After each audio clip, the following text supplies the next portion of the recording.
am here with David Petersen of Mouse Guard fame, and I'm just going to pan up a little bit so everybody can see your beautiful banner.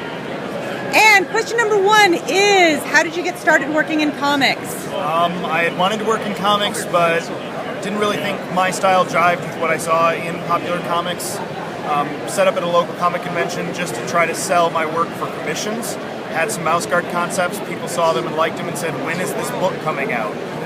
Book, I don't even have a book. Okay, yes. I will have a book for you at the next convention. And that was my start. Wow, not bad. All right, question number two. That went very fast.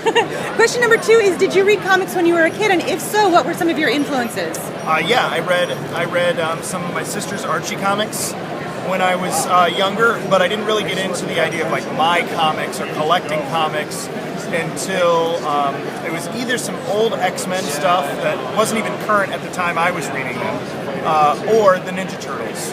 And the classic Eastman and Laird 3D Ninja Turtles, not the cartoon Ninja Turtles. I don't really know which came first, the X-Men or the Ninja Turtles for me. It was like right in the same week, probably. Right. But yeah, those were the two that really got me going, and especially the Ninja Turtles.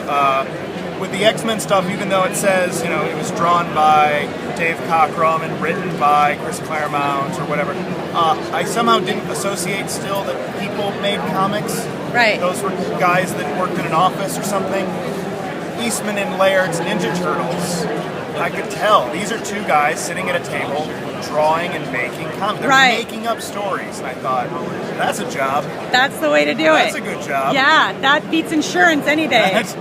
Yes, or selling coffee or anything. Yes. Exactly. All right, question number three is, what are you currently working on? I'm working on the third series of Mouse Guard called The Black Axe. I'm almost done with it. I'm working on the 6th issue, which is like the last chapter in the hardcovers. Oh, very good.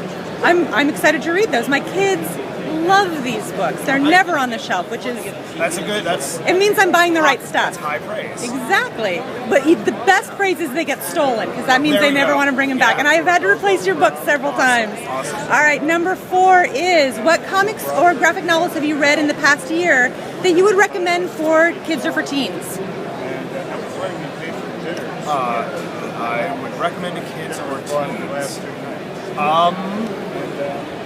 Cursed Pirate Girl by Jeremy Bastian. Oh, I don't know that one. He's relatively unknown at this point in the wider scheme. He's kind of an artist. All of us in Artist Alley ooh and ah and drool over his work. Ooh.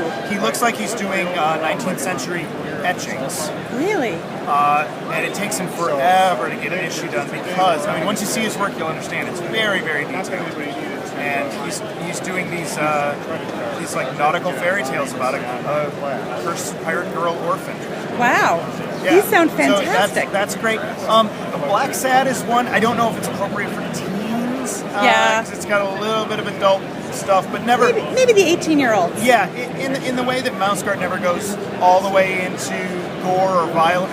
Yeah. There's some violence, but it's never excessive. Right. I kind of feel like Black Sad rides that line with, even though there's some adult themes, it never pushes it into really questionable territory. Oh, excellent. But it's really lovely work. Yeah. Well, the art is gorgeous. Yeah. Yeah. Yeah. And then I recommend Hellboy. I don't know if I've read Hellboy in the last year, but I've probably taken my Hellboy books off the shelf and at least flipped through them in the last year for sure. Perfect. So yeah, Hellboy is probably my favorite comic of all time. So I think that's an easy one to get almost anybody into. Yeah, you're in good company there. All right, and the last question, this is the librarian one, is if you were stranded on a desert island, which book would you bring with you? It doesn't have to be a comic, it can be any book at all.